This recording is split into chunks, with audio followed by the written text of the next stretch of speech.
Well, it's simple. We got 3 points. We wanted 3 points, and it's another positive step in the right direction. We're on 18 points, and we continue to be on a very good path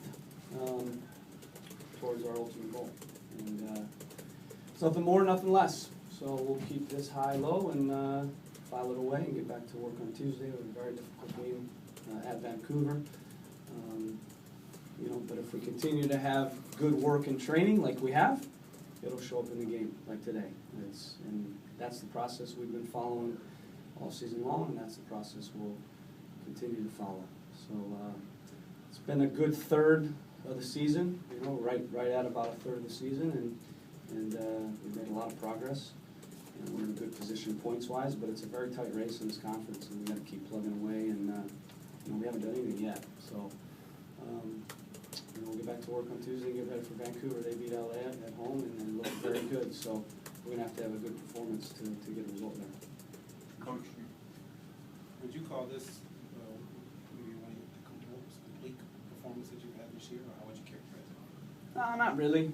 I just think, based on the result, you could call it that. But, I'm looking at the performance and looking at all the little plays within the game. And, you guys are always looking at the score. And, a 3-0 game doesn't mean it was your best performance just because it was your widest margin of victory. I've seen 1-0 games that are more comprehensive than a 3-0 game. So for me, it was a good performance. Still a lot more in the tank. We still have a long way to go, and we're just reaching. For me, we're just scratching the surface of the team that we can be. So we keep evolving and coming together and getting stronger and keep going into games trying to get 3 points. And if we do, great, we move on. If we don't, we move on.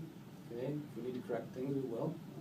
But again, we're going to keep a steady hand like we've kept all year. And so there's going to be minor adjustments, but nothing major. And we just got to keep an even keel like we have been all year, and we'll be where we want to be at the end. You've already got 18 points. You're still 6 matches from the midway point of the season. If you're being totally candid, has this team, at the very least, met your expectations, if not exceeded them? No. I think, there were points that were left on the table in some of these games, and so we could be even further along than we are. What we're pleased about is, we're performing well. We're getting good performances out of our players, individually and collectively. We're not where we want to be yet, which is what makes it scary, is we can be even better.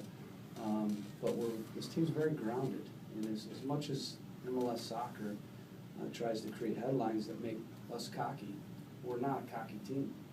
I'm not a cocky coach. I'm very humble. My players are very humble, and we don't get too high or low. We don't talk trash. MLS soccer puts headlines up that make it seem like that unfairly.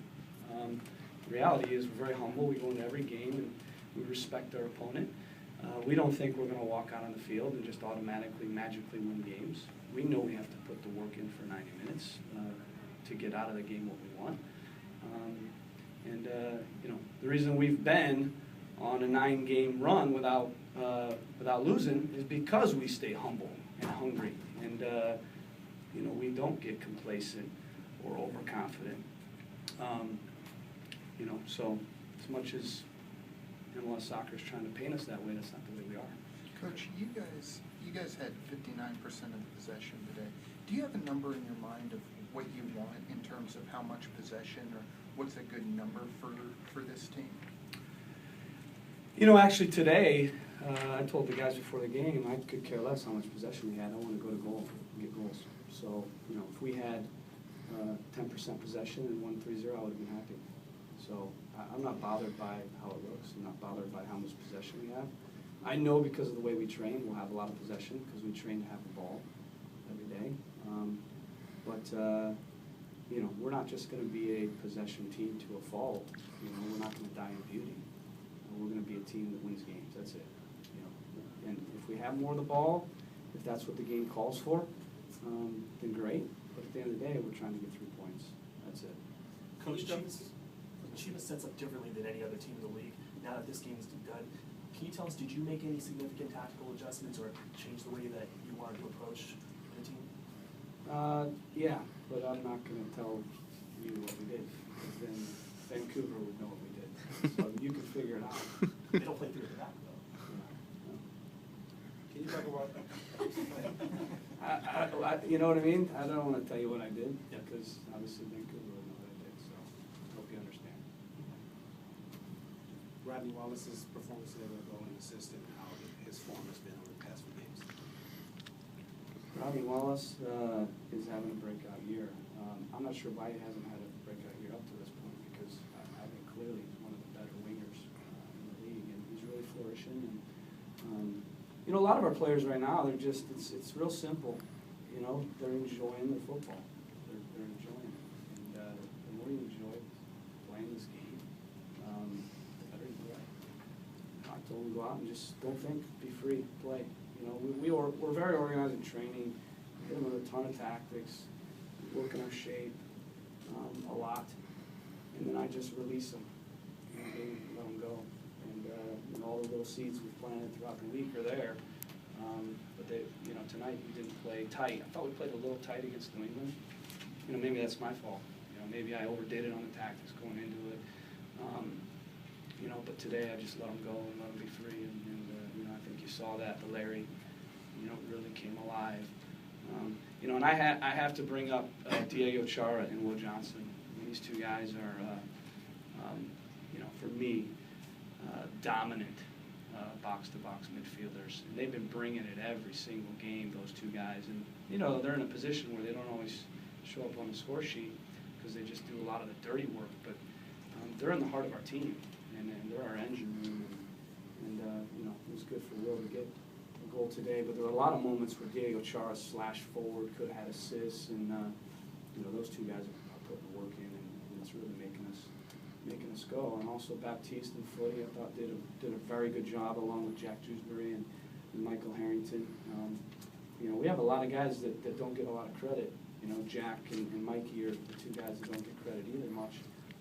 They just play their role, they do their job, and you know, silently, you know, without getting much credit, we've been putting in some good work defensively and getting shutouts and clean sheets. And I thought the back four was very good today. Donovan, another shutout.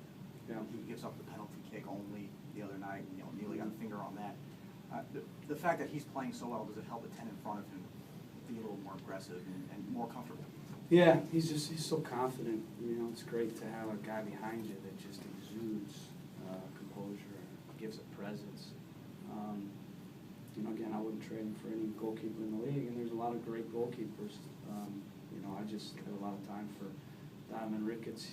You know, I think he fits the way we play and gives us a presence. And you know, because of the way we play, we've got some smaller guys, so on set pieces we're going to be perhaps vulnerable. With Donovan's a man-child. He's so big that he can come up for things and snatch, you know, balls out of the air, and so he's just a very good goalkeeper. And you know, here he is in the twilight of his career, and he's having a career year. You know, and he's another one. You know, he's played so many years, but he's just happy. You see him, you know, smiling every day, and you know, I think it's revived his, you know, really the end of his career. I'm hoping he has another couple years. You know, I think he does. One more, please. With coming up on 3 road games, how important was getting the 3 points in tonight's match? If we didn't get 3 points, it wouldn't have been the end of the world. We would have moved on, and you know, you guys would have thought it was the end of the world. But you know, we would have had another 23 games left. With, do the math, it's a lot of points. You know, and we would have again gone to the next game, and maybe we got a point or 3 points. That wouldn't have meant we made it or arrived. And, you know, so the highs and lows of the media and the picture you guys paint is something that we keep insulated. I don't let it get in my head. I don't let it get in the locker room's head. And you know, we're focused on our target, where we want to be. We're focused on following a process. And you know, again, it's not like I'm doing cartwheels up here because we won a soccer game. Because I know the next 23 games are more important than this game.